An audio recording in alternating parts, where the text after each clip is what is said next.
मुझे पता है, मुझे नहीं पता, बस ये लगातार आ रहा है दोस्तों। हम माफी चाहते हैं, हम इसे रोकने की कोशिश कर रहे हैं, लेकिन ये रुक नहीं रहा क्योंकि उत्साह असली है। तुम जानते हो, जब तुम बात कर रहे थे कॉलिंस, तुम मुझे कितना देना चाहते हो, कितना ये, क्योंकि जो लोग ऐसी कंपनियां बनाते हैं उनके दिमाग में यही होता है, मैं खुद को देखता हूं कि अगले कुछ सालों में मैं अमीर हो जाऊंगा, करोड़पति अरबपति बन जाऊंगा। समझे? यहीं पर आप एक लेन देन करने वाले नेता और एक परिवर्तनकारी नेता के बीच का फर्क देखते हैं। इनमें से कई लोग वे लेन देन की सोच के साथ आए हैं, मैं उन्हें ये दूंगा और बदले में मुझे ये मिलेगा, और इसी तरह की बातें। लेकिन ऐश पूरी तरह से परिवर्तन के बारे में है, ऐश पूरी तरह से सशक्तिकरण के बारे में है, ऐश पूरी तरह से समस्या का समाधान करने के बारे में है, ऐश पूरी तरह से सबके लिए चीजों को आसान बनाने के बारे में है। समझे? ये सब समाधान के बारे में है, क्योंकि जब वह समाधान देता है, जब वह मूल्य लाता है और ये सारी चीजें करता है, तब आप खुद के लिए चुनते हैं कि ओह, आप जानते हैं, क्योंकि ईमानदारी से कहें तो जब लोग हर दिन ऑनलाइन क्या ढूंढ रहे हैं, वे किसी समस्या का हल ढूंढ रहे हैं, वे अपनी समस्या के समाधान की तलाश कर रहे हैं, वे मूल्य की तलाश कर रहे हैं, कुछ ऐसा जो उनके जीवन, उनके सिस्टम, उनके व्यवसाय में मूल्य जोड़ सके। और ऐसी ही चीजें जब ऐश बस उन्हें दे देता है। इसीलिए हम देखते हैं कि मिस्टर मुखवेरे के आसपास हर कोई दूरदर्शी है। कैसे और क्यों? ये आईटी वाले लोग कह सकते थे, सुनो, हम अपनी नसें नहीं चलाना चाहते, ये प्रोडक्ट्स कुछ घंटों में तैयार नहीं करना चाहते सिर्फ इसलिए कि तुम इन्हें बाहर फेंक दो ताकि कोई भी इन्हें मुफ्त में इस्तेमाल कर सके। मैं ये नहीं कर रहा, सही है, लेकिन फिर वे कहते हैं हाँ हाँ हाँ हाँ हाँ, इससे कोई समस्या हल होगी, उन्हें इसे लेने दो। सही है, हमें खुशी है कि इससे किसी की मदद हो सकती है। मुझे लगता है कि वे यही कर रहे हैं और यह उनके लिए भी एक तरह से प्रेरणादायक है। जैसे हमें बस इस बात की खुशी है कि हमने ये सब सिर्फ लोगों की मदद के लिए किया। सही है? तो दोस्तों, क्या अलग है? ये अलग है। इस पूरी चीज को एक बिजनेस के रूप में देखना मुश्किल है, ये है, इसमें कोई शक नहीं, लेकिन इसे बिजनेस कहना बहुत मुश्किल है क्योंकि ये वही नहीं है, क्योंकि इनका पूरा विजन जो इस आदमी ने देखा और जो करने के लिए वह खड़ा हुआ, वह था उस पीड़ित इंसान के लिए, उस छोटे आदमी के लिए जो घर में, इमारत में है। समझ रहे हैं? वह इन सब चीजों से गुजरा है। ये उन लोगों के लिए काम करती हैं जो समझदार हैं। यह उसके लिए जरूर काम किया क्योंकि वह समझदार है, वह जानकार है। उसने लोगों को पैसे खर्च करते और लाखों हजारों की रकम को बेकार जाते हुए देखा है।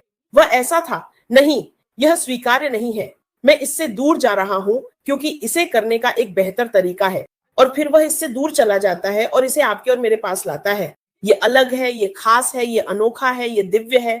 इसीलिए वह हमेशा सर्वशक्तिमान भगवान के आगे समर्पित रहता है। यह मैं नहीं हूं, यह मैं नहीं हूं। और यही कारण है कि यह चल रहा है। जब आप जीवन बदलना चाहते हैं तो आप कभी गलत नहीं जाते। जब आप खुद को विनम्र बनाते हैं और कहते हैं मैं तो बस एक माध्यम हूं, भगवान मुझे यह करने के लिए इस्तेमाल कर रहे हैं, तब आप कभी गलत नहीं जाते। अगर आप इसे पहली बार देख रहे हैं तो चाहें तो इसे शुरू से फिर से देखें, हमसे सवाल पूछें। समझे? अब भी किसी के लिए जगह है। ये यहाँ बहुत सारी आध्यात्मिकता आ रही है। प्रचार शुरू करने से पहले सावधान, हमें करना है अध्याय। और यही ठीक वही है जो श्री ऐश बाफारा कर रहे हैं। श्री ऐश ने कहा, पुराना चला गया है, उसे फेंक दो और रख दो, वह संग्रहालय में अच्छा है। मुझे लगता है कि एक लाइव कॉन्फ्रेंस थी जिसमें हम आए थे और मैंने कहा था पुराना अध्याय संग्रहालय में अच्छा है, वह हिस्सा होगा। सही है।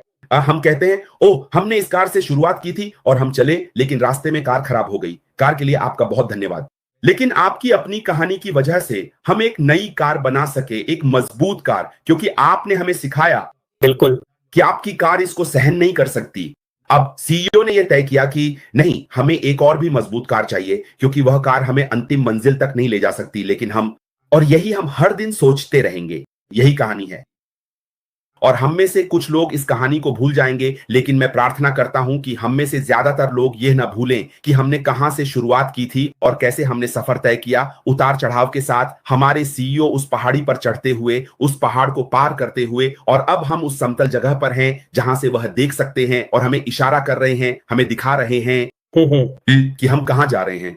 उन्होंने कहा, मैं तुम्हें यह बताऊंगा, मैं इशारा करूंगा और कहूंगा वहीं हम जा रहे हैं, क्योंकि मैं पहले ही वहां हूं, लेकिन अब तुम्हें वहां लाना है जहां मैं हूं, ताकि तुम वहीं देख सको जो मैं देख रहा हूं। और यही है वह दृष्टि और सपना। आप जानते हैं, यह दृष्टि मानवता के बारे में है। वह लोगों को ऊपर उठाना चाहते हैं, इसी वजह से वह यह सब कर रहे हैं। मुझे पता है वह यह सब क्यों कर रहे हैं, वह इतनी दीवानगी से ऐसा क्यों कर रहे हैं। वह मानवता को ऊपर उठाना चाहते हैं। ये इसके बारे में नहीं है। उन्होंने कहा, अगर यही एक चीज है जो मैं करूंगा और बदले में कुछ भी नहीं मिलेगा। मिस्टर ऐश बाफारा, यही उनके शब्द हैं। अगर यही एक चीज है जो मैं करूंगा और मर जाऊंगा तो मुझे पता है कि यही है, मैंने अपना हिस्सा निभा दिया है। तो अब सवाल यह है कि आइए हम खुद का आत्ममंथन करना शुरू करें। हम किस तरह की छाप छोड़ना चाहते हैं? मिस्टर ऐश बाफारा एक बेहतर छाप छोड़ना चाहते हैं। हमें खुद का आत्ममंथन करना शुरू करना होगा। जब आप अपने कमरे के शांत कोने में खड़े हों, जहां कोई और ना हो, तो आईने में खुद को देखें और खुद से पूछें, क्या मैं एक बेहतर छाप छोड़ पाऊंगा? और यही सवाल है मैं खुद से हर दिन पूछता हूं। जब मैं सुबह उठता हूं और खुद को देखता हूं तो मैं खुद का एक बेहतर रूप देखना चाहता हूं, क्योंकि मिस्टर ऐश बाफारा कुछ अलग ही जुनून के साथ आगे बढ़ रहे हैं। वह उस बेहतर दृष्टि को छोड़ना चाहते हैं। मैं उनके जैसा नहीं हो सकता, लेकिन जब मुझे मंच मिलेगा तो मैं अपनी छोटी सी तरह से यह कर सकता हूं। मुझे प्रस्तुत किया जाता है, मैं किस तरह की विरासत छोड़ना चाहता हूं। हमें उन 10 कोढ़ियों की तरह नहीं होना चाहिए जिनमें से केवल एक वापस आया और बोला धन्यवाद, और बाकी सब गायब हो गए और जश्न मनाने लगे। यह भूल गए कि वे पहले कोढ़ी थे और भगवान की दया के लिए रो रहे थे। हमें ऐसे नहीं होना चाहिए। हमें खुद से पूछना चाहिए, हम क्या छोड़ना चाहते हैं? यह वही दिन है जब मैं हमेशा खुद से पूछता हूं, और यह मुझे और अधिक सीखने के लिए प्रेरित करता है। जितना अधिक मैं सोचता हूं कि ऐश क्या कर रहा है, उतना ही मुझे एहसास होता है कि मुझ पर और भी बड़ी जिम्मेदारी है, क्योंकि कहा गया है कि जिन्हें अधिक दिया जाता है उनसे अधिक की अपेक्षा भी की जाती है। सही है। तो मैं ज्यादा बोलना नहीं चाहता। या तो गाना या उपदेश देना, अभी इसका समय नहीं है, लेकिन फिर भी मुझे बहुत खुशी होती है कि मैं इसका हिस्सा हूँ। ईश्वर का धन्यवाद, और मैं बहुत खुश हूं कि सभी लोग, आप जानते हैं, इसका आनंद ले रहे हैं। तो शायद बस इसमें देखिए, अगर आप इसे देख सकते हैं, और यहाँ इतने सारे कमेंट्स हैं कि मुझे नहीं पता क्या हम सबको दिखा पाएंगे, लेकिन फिर भी मुझ पर विश्वास कीजिए, ये सिर्फ एक आशीर्वाद है और हम हर चीज के लिए भगवान का धन्यवाद करते हैं। कोई कह रहा है शुभ संध्या, ये बहुत बढ़िया है, मैं जा रहा हूं। अरे मैंने तो बस कॉलेज की भाषा बोली। ठीक है दोस्तों, तो ओह, यहाँ सुंदर महिला को देखिए, सुंदर नृत्य करने वाली महिला मार्सियन मामा, धन्यवाद। ओह, जाने से पहले तो मीनू आवाज लगा रही थी। मीनू पहले एक नोटिस लगा रही थी जिस पर मैंने स्क्रीन पर छोड़ दिया था, लेकिन जब मुझे और टिप्पणियां डालनी पड़ी, मुनियो सभी को याद दिला रही है कि हमने उस नाम से दूरी बना ली है। अनपैसिव, ये हमारा बच्चा है, हम इसे गैलरी में रख रहे हैं, हम इसे गैराज में रख रहे हैं। यह म्यूजियम में रहेगा और हम हमेशा इसे देखने के लिए वापस जाएंगे। हम तुम्हें छोड़ नहीं रहे हैं प्रिय। मुझे लगता है कि हमें ऑन पास को एक पत्र लिखना चाहिए। हम तुम्हें छोड़ नहीं रहे हैं, हम तुमसे प्यार करते हैं, लेकिन तुम्हें वहीं रहना होगा। तुमने अपना काम कर दिया है और अब हम आगे बढ़ रहे हैं। तो हम जानते हैं कि आज हम कोशिश करेंगे। आज बस एक खास दिन था। हमारे साथ थोड़ा धैर्य रखें। हम ये नहीं कर रहे थे, लेकिन आज ऐसा हो गया और इसलिए हम इसे आखिरी बार कर रहे हैं। कोलिन, मुझे उम्मीद है कि तुम वादा करते हो। मुझे यकीन नहीं तुमने वादा किया, तुमने शब्द फिर से इस्तेमाल नहीं किया, लेकिन हाँ, तो मुझे पता है कि मैं नहीं करता। मुझे याद नहीं है कि आखिरी बार मैंने वह शब्द कब इस्तेमाल किया था। हमें आज को याद रखना होगा। मैं इससे खुश हूं। हमें याद रखना कि अतीत वर्तमान को आकार देता है। अगर आपको नहीं पता कि आप कहां से आ रहे हैं, तो आप कभी नहीं जान पाएंगे कि आप कहां जा रहे हैं। अतीत का आकार ही वर्तमान है। अतीत के बिना कोई वर्तमान नहीं है, और अतीत ही हमें मजबूत बनाता है।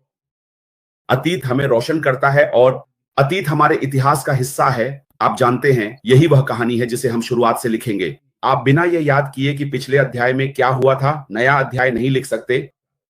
यह एक कहानी होगी, और जब यह नया वाहन शुरू होगा तो यह खुशी लेकर आएगा। शुरुआत होगी। कुछ लोग रो रहे होंगे, हम क्या बन रहे हैं? जैसा कि कहा गया, आखिरकार आखिरकार आजाद। हमने कर दिखाया, है ना?